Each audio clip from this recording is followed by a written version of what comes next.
பிரியமானவர்களே, இயேசு கிறிஸ்துவின் நாமத்தில் உங்களுக்கு என் அன்பின் வாழ்த்துக்கள். எப்படி இருக்கிறீங்க? நல்லா இருக்கிறீங்களா? நம்ம ஆண்டவர் உங்கள் மேல ரொம்ப அன்பு வைத்து உங்களை நேசித்து உங்களோடு பேசுறதுனால நீங்க சந்தோஷமா தான் இருக்கணும்.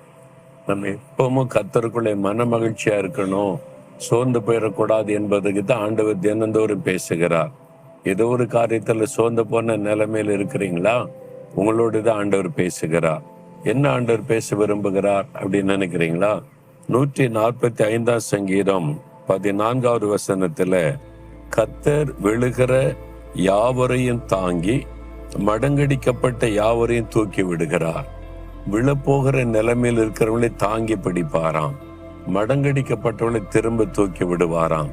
அவர் தாங்குகிற தேவன், தூக்கி விடுகிற தேவன்.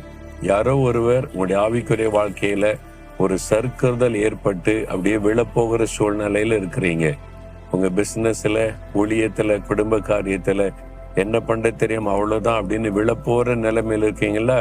ஆண்டவர் உங்களை தாங்கி பிடிக்கிறார். மகளே நான் இருக்கிறேன், மகனை நான் இருக்கிறேன், பயப்படாதே. அதாவது சறுக்கி விழப்போகிற நிலைமையில தரையில விழுந்து விடாதபடி யாராவது வந்து தாங்கி பிடிச்சான்னு சொல்லும், ஐயோ நான் விழுந்திருந்தா அவ்வளவுதான், மண்டை உடைஞ்சிருக்கும் அல்லது இந்த எலும்பு முறிஞ்சிருக்கும், டக்குன்னு வந்து என்னை தாங்கி பிடிச்சிட்டாங்க. அதே மாதிரி நீங்க சரிந்து கொண்டு இருக்கிறீங்க. உங்க ஜெப வாழ்க்கையில, ஆவிக்குரிய வாழ்க்கையில, விசுவாச வாழ்க்கையில ஆண்டவர் தாங்கி பிடிக்கிறார். இப்போ உங்களை தான், உங்களோடு தான் பேசுகிறேன். மகனே, மகளே, நான் உன்னை தாங்கி பிடிக்கிற தேவன். மடங்கடிக்கப்பட்ட யாவரையும் தூக்கி விடுகிறார்.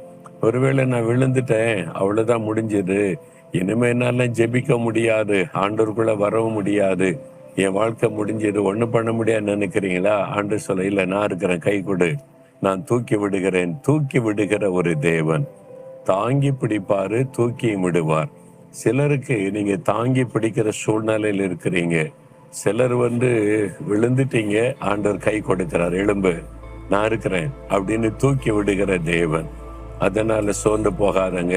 நீதான் விழுறல, எப்படியும் போ அப்படின்னு விட்டு விடுகிற தேவன் அல்ல.